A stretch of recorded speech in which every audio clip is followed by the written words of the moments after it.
Good morning, everyone, and welcome to this discussion of alternative voting systems and their implications for democracy. No, that's wrong. This is definitely the FCLT conversation on investing in the sustainable energy transition. And we're going to stick to that topic since we don't really know the answer to the first one. But I'm really optimistic that we'll have a great discussion on this topic of investing in the sustainable energy transition. I'm Kevin Sneader, Global Managing Partner of McKinsey. And this conversation is part of a series and a long line of research and collaboration between McKinsey and FCLT. And over the course of this series, we hope to bring together business leaders and institutional investors across various sectors to discuss the path ahead. And today, as I say, the topic is sustainability. Now, I would like to welcome the moderator of our session, co-host, and the CEO of FCLT Global, and that is Sarah Williamson. Sarah, over to you. Great. Thank you, Kevin. And thank you for getting us on the right topic instead of the other topic of the day. Really appreciate that. So as Kevin said, I'm Sarah Williamson. I am the Chief Executive Officer of FCLT Global, and we are a nonprofit whose mission is to rebalance capital markets to support a long-term sustainable economy. Our members are asset owners, asset managers, and companies from around the world. And we're thrilled to be partnering with McKinsey to host this webinar series on the sustainable transition. Thank you for joining us today as we kick off the first of the 5 panels that will discuss how capital can shape the path to a more sustainable future. These discussions will focus on sectors that play a large role in the transition to a greener climate. Energy today, food and agriculture later, mobility, infrastructure, and technology.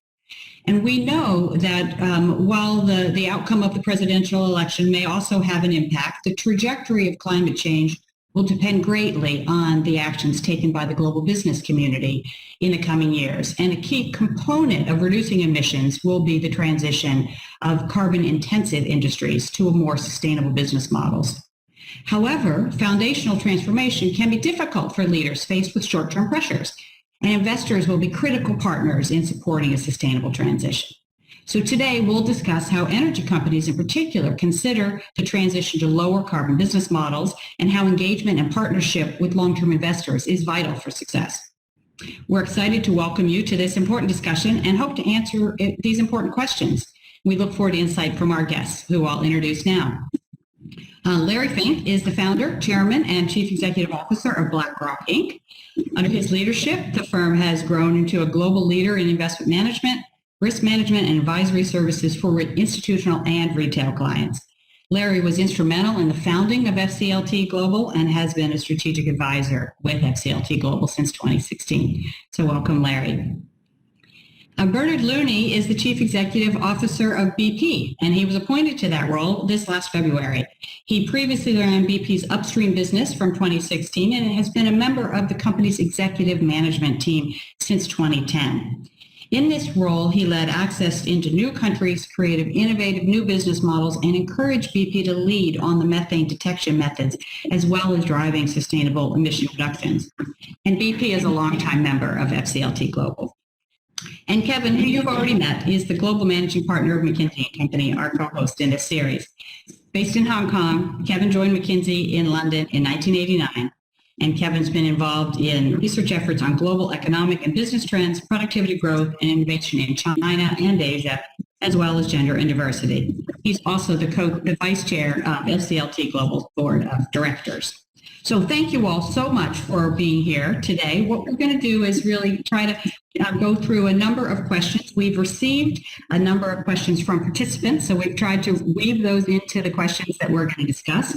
And then we'll also come back to the participants in a few minutes with polling questions to try to get everybody involved in the conversation. So Bernard, I can start with you. BP has made a public commitment to reach net zero carbon by 2050, which will require transformational change. How do you consider this, and how are you planning to manage the multiple time horizons at play, given that you're going to make significant near-term investments that'll drive a long-term future payoff? Well, thank you, Sarah. I'm delighted to be on the call, and I want to thank FCLT for the invitation and indeed the opportunity to support your goals that you're pursuing. I also want to recognize Larry and Kevin's leadership in this space, without which I think we can all say we wouldn't be where we are today. So thank you for that. At BP, we are reinventing the company. We want to become a leaner, more diverse, and importantly, a lower carbon company. And that's one that's focused really on creating long-term value for all of our stakeholders. And by that, I mean our employees, our customers, society in general, and of course, our shareholders. And we started that process about a year ago. We started by listening, dialogue with investors, with employees, with NGOs, with academia, with customers. And I think we came away with the inescapable conclusion that we needed to change as a company.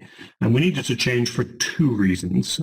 First, I think it's obvious the world wants energy that is affordable and reliable, but increasingly it wants cleaner energy. And hence we needed to evolve to meet that need. And secondly, our shareholders clearly want value. And I'm a firm believer that trillions of dollars are going to get spent invested in rewiring and replumbing the Earth's energy system over the next several decades.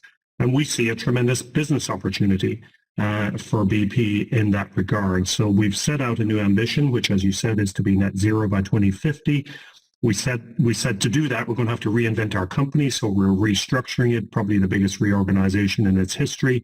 And we introduced a new strategy in August. And that strategy sort of shows us really focusing our hydrocarbons business, growing our convenience and mobility business, doubling that, and probably bringing about a 20-fold increase in our renewables business over the next decade. So the strategy is really resilient, Sarah, to a broad range of scenarios. We're obviously leaning into the transition and see the opportunity there.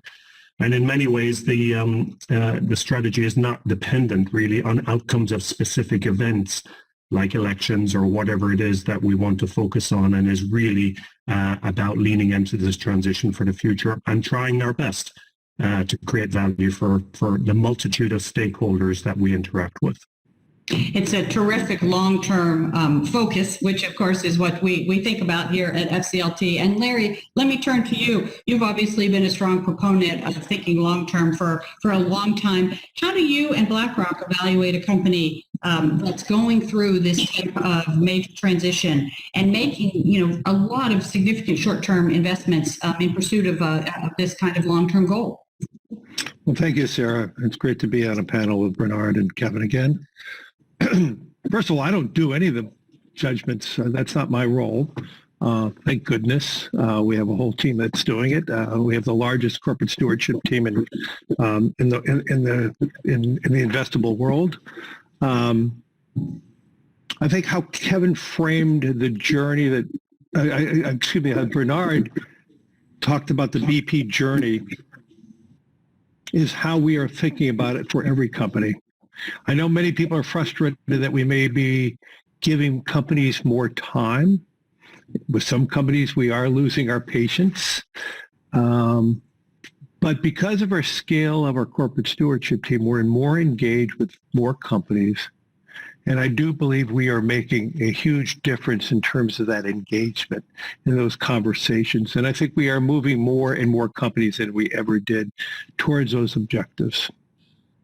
In my 2020 letter, when I asked every company to report under SASB and TCFD, it's through that transparency that we're going to be much better able to judge. And then judge over a long term and see how the company is moving towards those objectives, not just on sustainability that we're talking about, but on social issues too and governance issues. Since my letter in SASB specifically, there's a 400% increase in companies reporting under SASB. And we expect that to accelerate very rapidly. And it's through that process of transparency we can now evaluate companies and see how they're doing. And this is not about a short-term moment. This is not about forcing companies to change immediately, because we don't want to be destroying capital either. And that's where the tension is between some other opinion makers who believe we should be more demanding more rapidly. We also happen to live and work in the United States, We are also judged and reviewed by the Department of Labor under the fiduciary standard rule that has been fortified under President Trump. And under the fiduciary standard rule, our only responsibility is to maximize profits. We cannot invest because I'm an environmentalist or I'm a social advocate. We have to invest with our clients' money, and 100% of our money's our clients' money because we're an advisor, not an owner. We have to use that as a guidepost. And this is why in my 2020 letter, I said, climate risk is investment risk. And we are now working towards building better data analytics ourselves to have better understanding, to judge each company, to show why climate risk is investment risk. Through that process, then we could accelerate our process in which we're going to be judging companies to move more rapidly. And the last thing I would say that is really changing the dial to the amount of money that's moving into the sustainable strategy. So this is happening already, this transformation, but it's not going to be happening in 1 quarter or 1 year. This is why I believe in what we're doing here. It's about the long term. And it's about helping companies move forward, preserving their business, but as they evolve their businesses. And I do believe customers, consumers, shareholders are all judging the companies more and more. And the best companies in every industry who's moving towards that objective will be trading at higher PEs than the other companies. So I actually believe this reallocation of capital, which we could talk about later, is really happening. And so for BlackRock, this is a journey. This is not a sprint. This is about moving forward, helping companies moving forward, but also applying pressure. But enough, and in some industries, we have to apply more pressure than others, but it's about a process of improvement, getting to that objective. Right. And Kevin, as you work with companies who are feeling perhaps some of this pressure or on this journey to this process of improvement, as Larry put it, how do you think of companies going through this sustainable transition, and how do you see this tension sometimes between this long-term, short-term, the sprint versus the journey issue? Well, the tension is real, but maybe I can pick up on part of what Larry was discussing, which is the transparency that is increasingly arising, both from a reporting point of view, but let's not forget also around the physical risks and the transition risks themselves, has given added impetus to those like Bernard who are making the decision to embark on the journey and need to accelerate the path in which they've chosen to go. The physical risks are now much more evident. You can just look at what's happened in the west coast of the US and in other parts of the world, and I think viscerally people therefore get it. At the same time, the recognition that, for example, certain classes of assets hold a lot of the transition risk also increases the awareness and perhaps a sense of urgency to make progress. So I do think transparency has been a big piece of it. The second part of the conversation, of course, is access to low-cost capital. We are in a moment in time when that is actually more possible than not. And we have seen, I think, a recognition that this is a reality, that the transition often involves the move from OPEX to CAPEX, and therefore we need the capital availability. But that is now there, and I think it's also there in a low-interest environment, and I think that's made a difference. And the third part of the conversation is actually we have proven clean alternatives.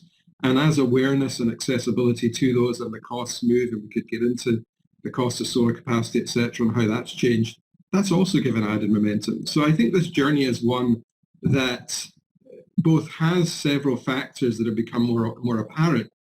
And then, of course, you overlay on all of that the here and now of the pandemic. But I'm sure we'll get into that. So I'll save commentary around how that has impacted this tension between the short and the long term. Okay, great. So Larry, coming back to you, we've at FCLTGlobal, we've thought a lot about, in addition to metrics and disclosures, as you mentioned with SASB and TCFD and others, we think a lot about the issues of governance. We think a lot about the issues of incentives and engagement and these strategies where people have to invest essentially along a J curve. You invest now for some, long-term idea that may or may not come to fruition. If we think particularly around governance, incentives, engagement, you mentioned the stewardship team at BlackRock. What is BlackRock looking to see from companies as they go through this process, in addition to SASB and TCFD metrics? How do you like to engage? How does your team like to engage with them? Well, we had more engagements last year than any other company. We're actually hiring more people for our team. We're using more data and analytics to help our team to understand how companies are operating. And so that is helping them and leverage them to have more information as they are engaging with companies. This is not about one meeting. This is not about a proxy. And that's the confusion. People just look at this one moment in time, how a vote is happening. And it is not about that. It is about engagement throughout the year, working and understanding, and then making sure companies follow through. This is why we've been asking not just transparency, as you said, TCFD and SASB. It is about, we are asking every company to educate us on your long-term strategy. We're asking every company to assure us that you reviewed your long-term strategy with your board of directors. So not only are we holding companies' management to this long-term strategy, but the company's board. And that's a very important difference, because there's so many times we see boards relieving management of their duties, but the board may be just as responsible for those actions. And so by elevating the transparency and disclosures, it gives us a better understanding of what truly is their long-term strategy and how they are moving towards these objectives that they're talking about. And let's be clear, a long-term strategy is only a North Star. I mean, when people set out to finalize their long-term strategy, probably for 2020, they probably finished it sometime in the fourth quarter. And then all of a sudden we have something called COVID-19 that may or may not have changed their entire strategy. I want to hear what COVID-19 is doing to that long-term strategy. And that's why we have to have persistence in our engagement. And as I said, it's not about a proxy. It is about how can we be helping a company focus on their long-term strategy. Then we want to understand, how are you pivoting in this COVID moment? What do you need to do? Is your long-term strategy intact?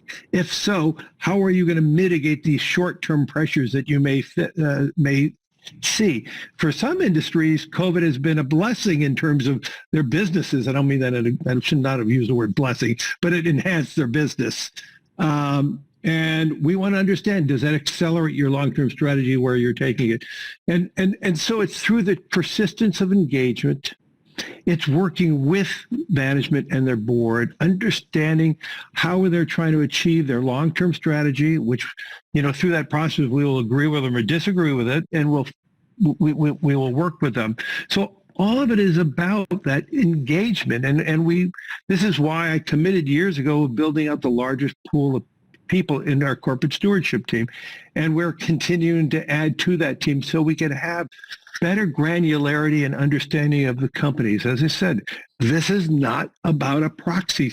It is about how a management team and their board is moving forward in a way that's going to be improving their position. It's hopefully going to create more durable profitability.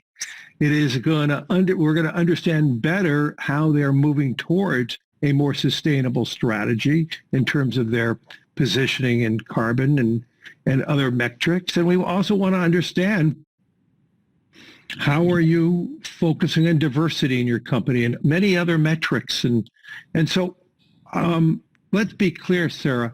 I think what we are all doing, we are raising the bar in a very fast way. Probably we've not seen this much change, as Kevin framed it, ever in this short of time through this transparency. But if we wanted to really make societal changes, we better also find a way to make sure that all companies, public and private, are focused on this too. Because when you think about where jobs are in most countries, they're in more private organizations than public organizations.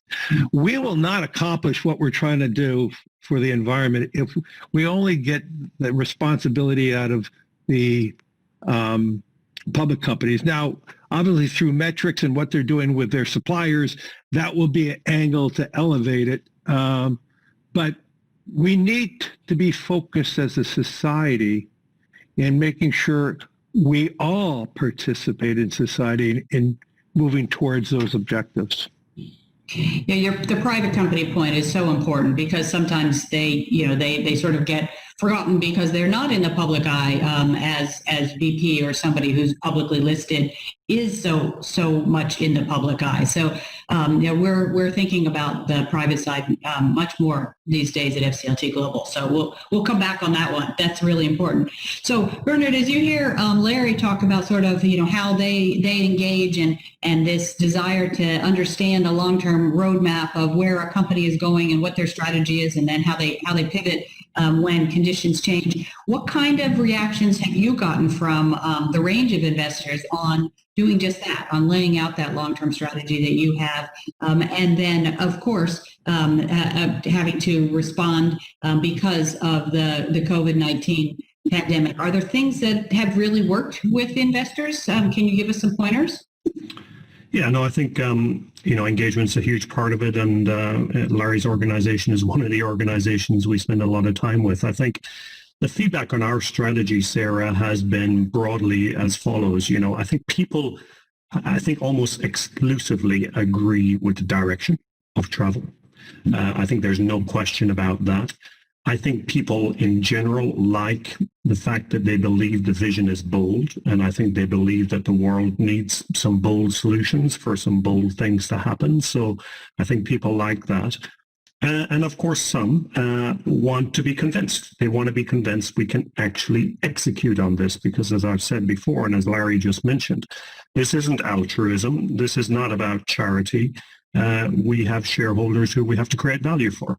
The question is the time frame over which that value is created. So we talk about transparency. Transparency is the currency for trust.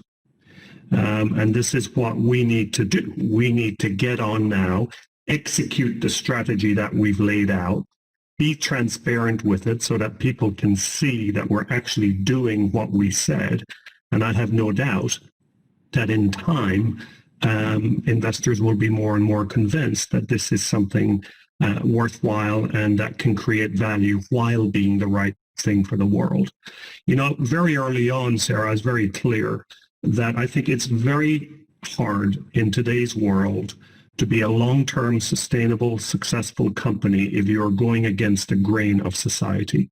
I think it may be a short-term possibility. I do not believe it is a long-term sustainable outcome.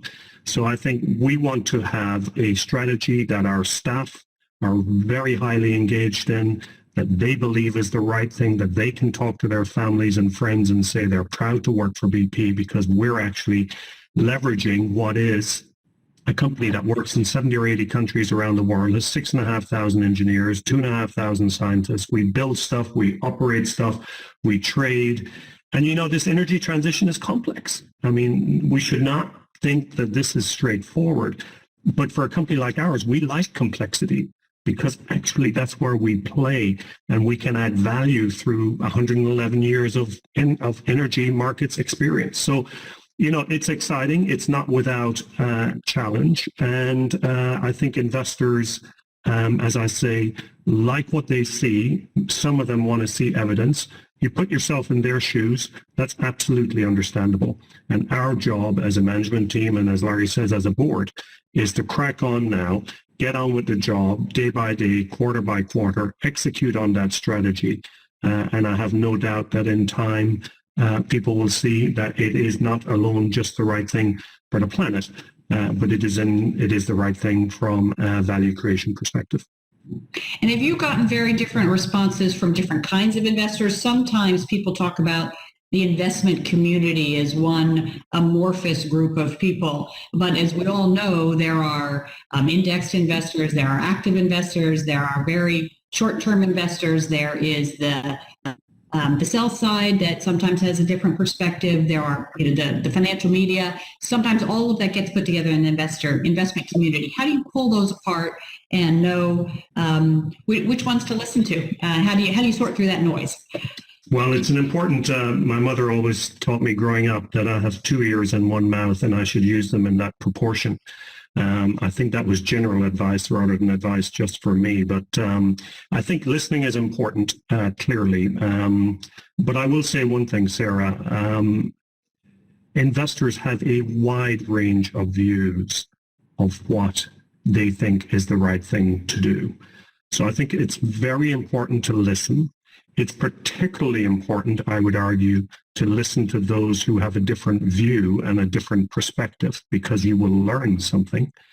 But at the end of the day, you can't wait to be told what to do, because there is simply such a wide variety of opinions. So you take that feedback, you decide on what you believe is right, you put your faith in it, you get your organization behind it, and you go and execute.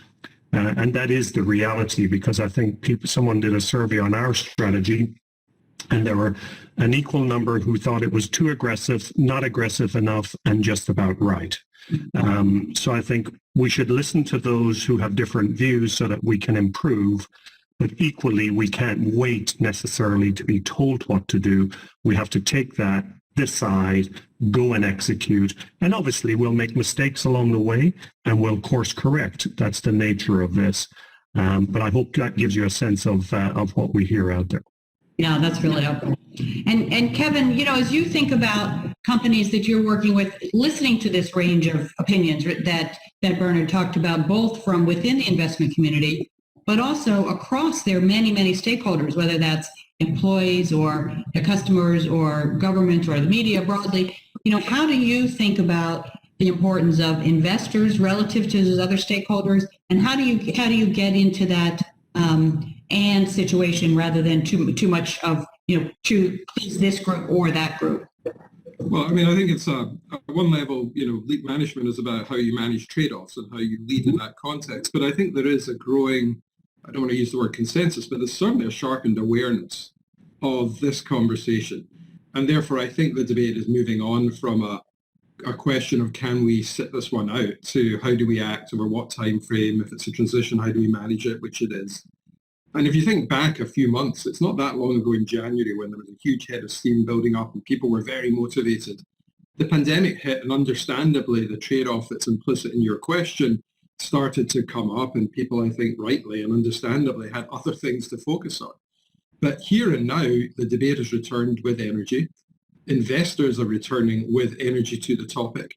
And as a result, when you also overlay in that, in some parts, there were government taking real action. That combination is a pretty powerful one. And I think most leaders are also struck by their own experiences of what they're actually seeing and hearing when it comes to the physical risks that I talked about in the transition, and the sense of what the risks of waiting that transition out now look like. Put all that together, and I think that the ranking in the many things that leaders have to manage against keeps going up when it comes to sustainability, environment, and the transition. And if you overlay, I think, a growing sense that actually, this pandemic has many things in common with the whole environmental challenge. It's systemic. It has real economic cost. If you delay, things get worse, not better.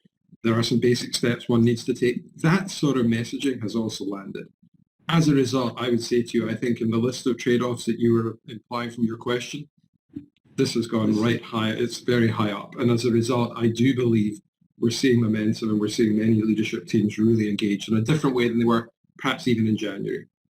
Sarah, if I could add maybe just on trade-offs, because the other thing that I would say on trade-offs is that when you look for trade-offs, you'll find trade-offs. When you're looking for that. But I actually believe that more often than not, things are coming together rather than being this big choice. We talk a lot about, can you make the returns in this new business, the renewables business, that you used to make in the oil and gas business? It's a trade-off.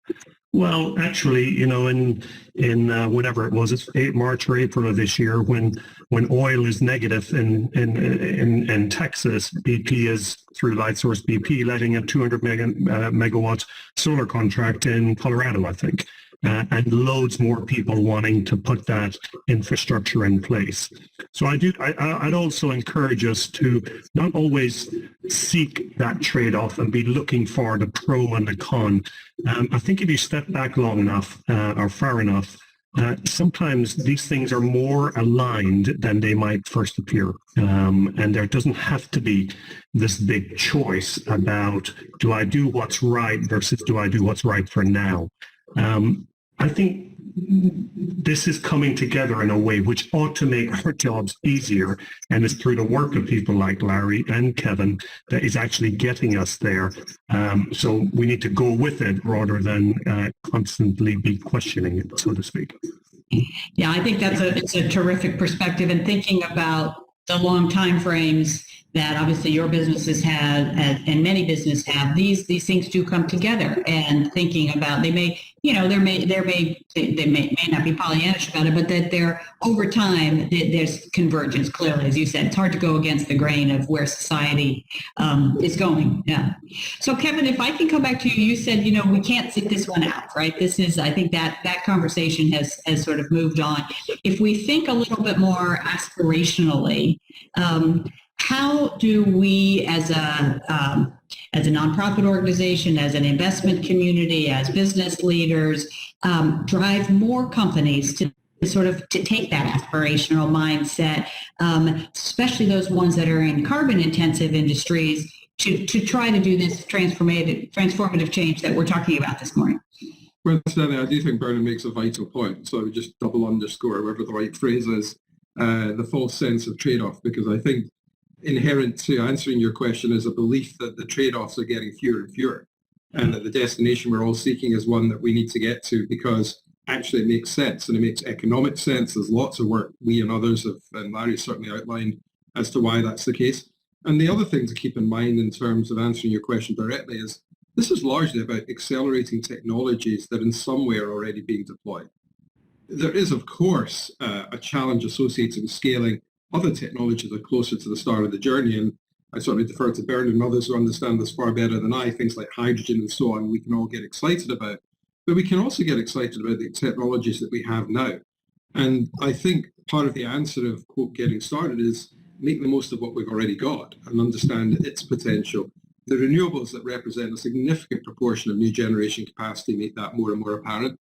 The fact they're more cost competitive for the reasons Bernard already pointed out. It's really a question of how we scale those and how companies play their part in that. And then secondly, how does government and others help make the bridge to the technologies that are further away? And there are incentives and other ways to make that possible. So I think the answer to your question hinges on a recognition the trade-offs are somewhat false. The technologies are more readily available now than one might think. And that those that are further out, we are moving them faster up the technology curve than people expected. So we can expect to see them occurring in a much more accelerated fashion. And you put that all together, the economic case is becoming increasingly compelling before you get to societal and other ethical cases, which are, I find, compelling, but maybe others with a more harder nose don't. But the reality is the trade-offs are fewer and fewer. The reality is getting closer, and we have plenty of ways to get going. And then I think, Larry, coming back to you in your discussion earlier about the fiduciary duty that you have and the fact that you're managing others' money really helps in terms of this, and you said before, climate risk is investment risk. So if you also think, aspirationally, clearly we need enormous amounts of capital to transition, $3 trillion by IPCC's estimate to stay under the 2-degree scenario. So how do you think about incentivizing much more capital at scale to go into these sorts of climate solutions that Kevin has already was referring to that are out there that we know how to invest in? Well, it comes down to data. No one needs to be incented. The incentive is going to come from companies who are moving towards this path and are focusing more on all their stakeholders, are going to have, and we're seeing this very rapidly in 2020, higher PEs than their peers in their industry. We are seeing more winners and many more losers in every industry. And I think this is going to be a big topic of discussion in the coming years. The fact that we have these large winners and so many losers. And that comes down to when the companies are moving forward in a consistent, durable way, their profitability will be there and they will be afforded a higher PE. As I said, we believe this is going to be a seismic reallocation of capital. And I am telling every leader of every company, every board of every company I'm working with, no company should be surprised at this huge capital reallocation. And all companies better be prepared. And those who are the most prepared for it are going to be accorded higher demand for their shares, and their shares will be accorded a higher price earnings ratio versus their competitors. $3 trillion sounds like a lot of money at this moment. We've seen a doubling of demand of sustainable strategies in 2020 from 2019. It may be a tripling by year end. And so we are seeing greater and greater demand. We are seeing more outflows in companies that are not moving forward. We're seeing, obviously, capital outflow in the hydrocarbon industries by looking at just the relative PEs. The largest energy company in the United States is not ExxonMobil anymore, but it's Nexera. So we are seeing this happening real time, and this is actually accelerating. So I could tell you very clearly the demand that we are seeing for sustainable strategies. Also, I could say in 2020, 80% of the sustainable strategies outperform regular indexes. But that demand is real, it's growing, it's consistent, and that's going to be that capital reallocation.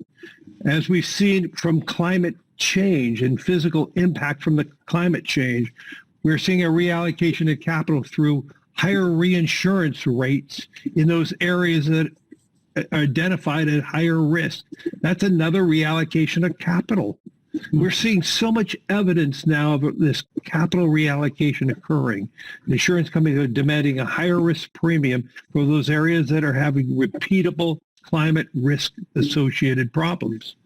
And so this is happening. The incentives are at the business level of moving forward. The incentives are with the investors to start focusing on these issues. And so as I frame the answer with the first word, data, as we get more transparency through more disclosure through TCFD and SASB, as more and more organizations develop their own unique insights through data, BlackRock, we became partners with Rhodium, probably the best climate risk associated technology. We're applying that onto our risk management system, Aladdin. Our objective is to create a sleeve called Aladdin Climate, where we are showing how climate risk impacts not just the physical impact of a region or a city, but we're trying to transpose all the information from companies onto that and see how each company is going to be impacted in their businesses. Now, these are very lofty goals. We're not there yet, but that is our objective. We are employing large sums of money and people to develop that data because we want to prove consistently that climate risk is investment risk. And if we do that, Sarah, we are going to see a big acceleration in capital, and that will become that tsunami that I'm talking about. Right. Great. All right. Well, speaking of data, I promised to go back to the participants for a polling question. So let's turn to that now. And Bernard, I'll get you to comment on the first one. But if we can have those polling questions go up on the screen, what we're going to ask the participants to do is see the questions on the right. And so the questions are there. What we're seeing here is for companies, investors, do you think the COVID-19 crisis and the stimulus packages will accelerate or decelerate the sustainable energy transition? So please give us an answer and then click the submit button on the bottom right-hand side. Bernard, as we think about, this convergence of what's been happening, you mentioned it before with the movement in the oil price. We've clearly gotten a lot of activity this year in terms of changes in behavior because of COVID-19, the different kinds of usage of energy. Do we think that that's going to accelerate or decelerate? Our poll seems to think it's going to accelerate. Do you agree with that? Yeah, I think I think probably one of the most ambitious sort of Build Back Better plans is probably in Europe today. But I think China is also putting a lot of its stimulus into this sector. So I think if you come at it from where is the financial stimulus going to come from, I think that is there.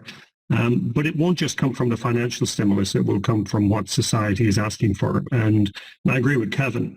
There are many similarities. The concept of believing in the science, pandemics and climate, I think people may be more trusting of that. I think people are looking up and looking around them and seeing skies that are different and quieter and so on and so forth. And I think, will it be permanent, and does it mean that it all disappears overnight? Of course not. In our case, oil and gas is going to be around and needed for decades to come, and BP is going to rely on those hydrocarbons for decades to come because we're transitioning and we need the cash to transition.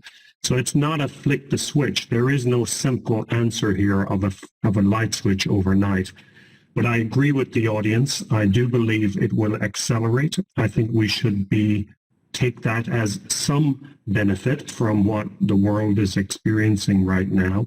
And our job is to make the most of it and give the world what it needs, while at the same time giving shareholders the value creation that they need. And Larry talked about a doubling or a tripling in the sustainable strategies that people are asking for. I would assert that that's probably not a moral judgment that someone is making. They're doing it because the financial returns are there and the risk is lower because that's what they're seeing. So yes, I agree with the acceleration. That's how we feel about it. It's caused us to recommit rather than slow down, and that's what we intend to do.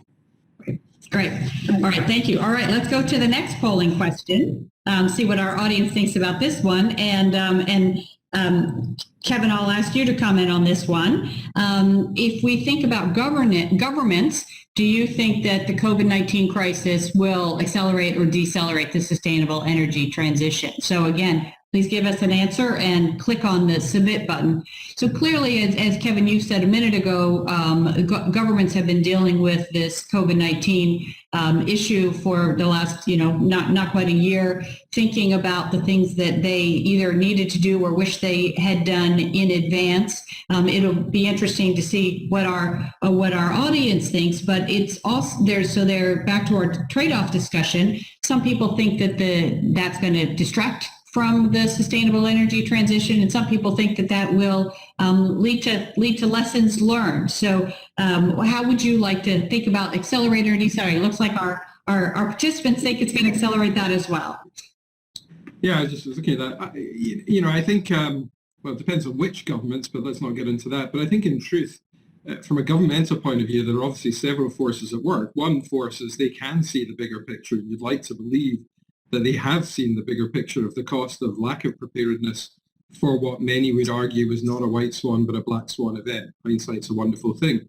And if you have to accept at least that this is not something we haven't been talking about for a long time. Governments are well aware of it. So the question comes is, how do governments face into funding shortages, bankruptcies, a very difficult environment? Do they believe modern monetary theory is going to last forever? All of that gets tied up in it.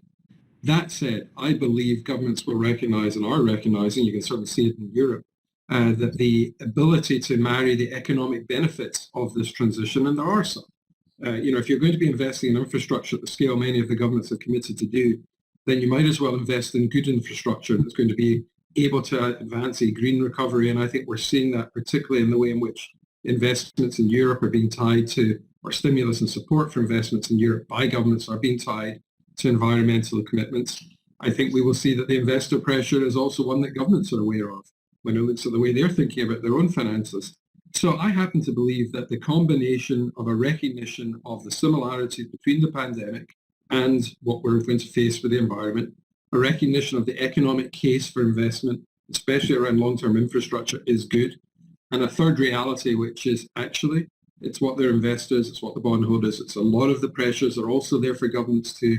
And that pressure includes seeing governments take the right action. So for those reasons, I think that will outweigh some of the near-term economic pressures, but I do believe it will outweigh and will result in governments accelerating this transition.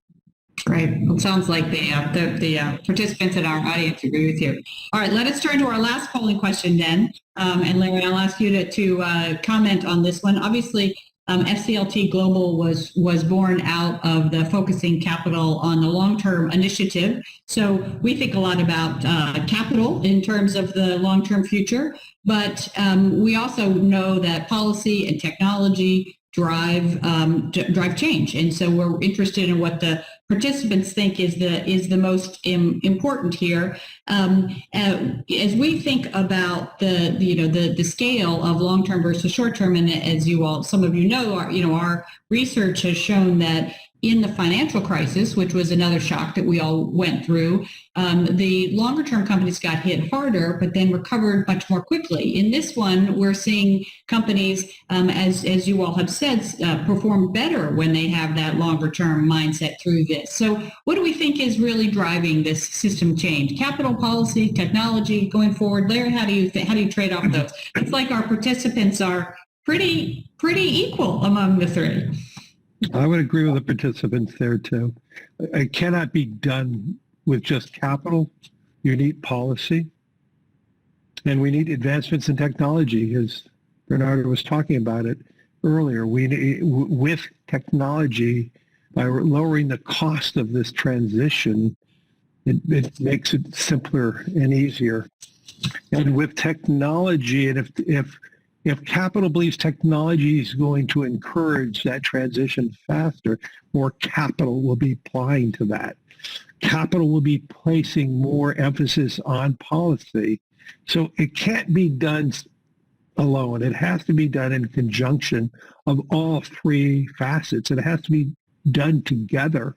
And this is why policy is still very, very important. The inconsistent of global policy is one of the greatest reasons for, I would say, a slow implementation. Just to respond to the second question, I think governments are going to slow down, not speed up. So I'll take the other side. I think governments are number one focus in a COVID world is jobs and job creation. If they can be shown through policy that and climate related activities can improve jobs faster, they're going to go that way. But it's not going to be through the lens of climate change. It'll be through the lens of the immediacy of job needs. And that's the unfortunate side that we live in this world today. We're demanding capital to be long-term. And what we are witnessing in this more immediacy world that we live in today, government is much more short-term oriented.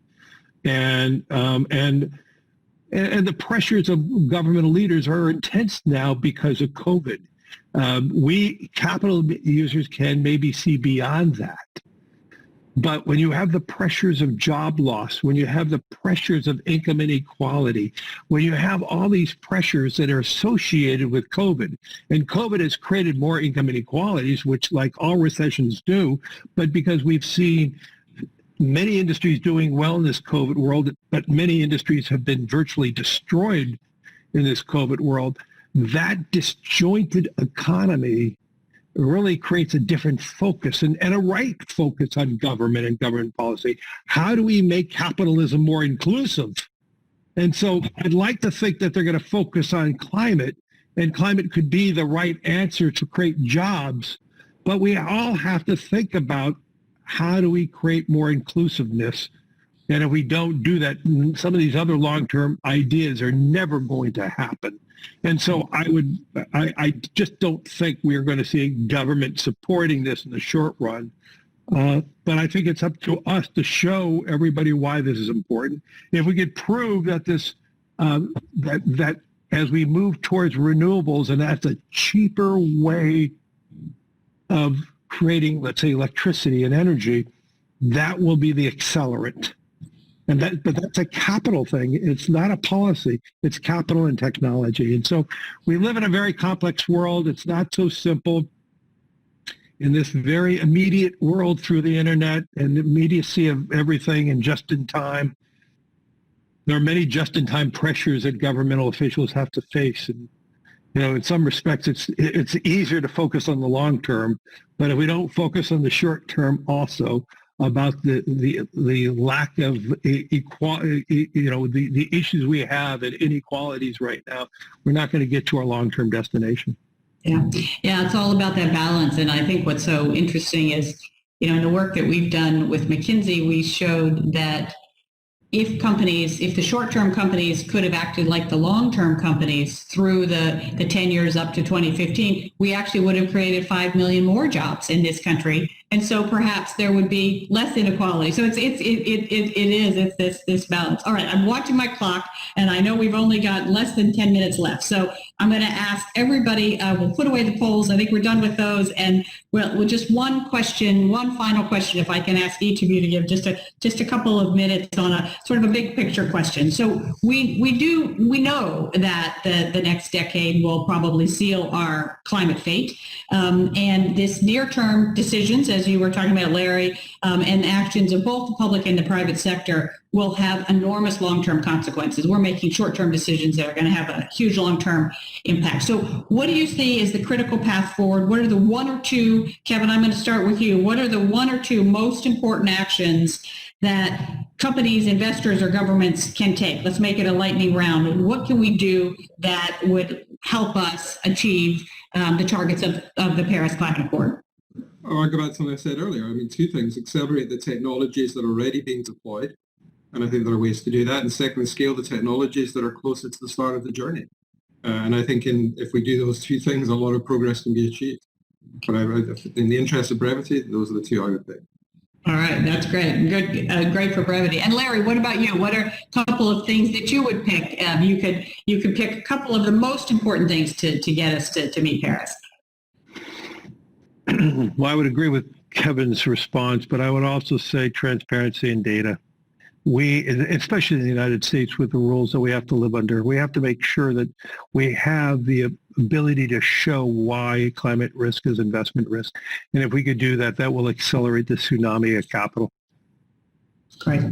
And Bernard, what about you? What are you thinking is a couple of things that would be most impactful for us to really drive this over the next few years?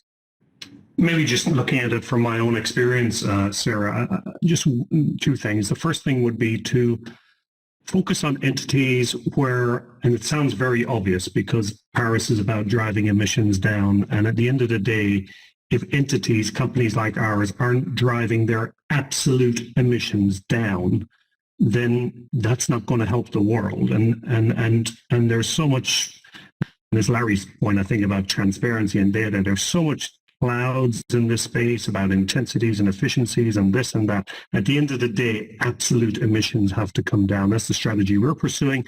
And I would argue that that's ultimately what the world needs. So that's number one. It's an obvious point, but you'd be surprised at how complex this picture gets. But at the end of the day, the question has to be, are your actual emissions coming down? And secondly, I think, again, from my perspective here, I think transition companies and transition entities are hugely important. They're hugely important because unless we transition, I think the world's going to have a challenge. And actually from a value creation standpoint, because we are where we are today and not where we want to be, we're also hugely undervalued potentially, and therefore it creates an enormous value opportunity for investors. So I think the more that we can encourage investment into entities that are trying to transition, it's both good for the world because these are big companies, and unless they change, I think that's not going to help the world. I also think it's an enormous business opportunity or value creation opportunity because they're so undervalued, and actually it's an incredible opportunity to make a return. So they're the things that are on my mind, along with the things that Kevin and Larry spoke about.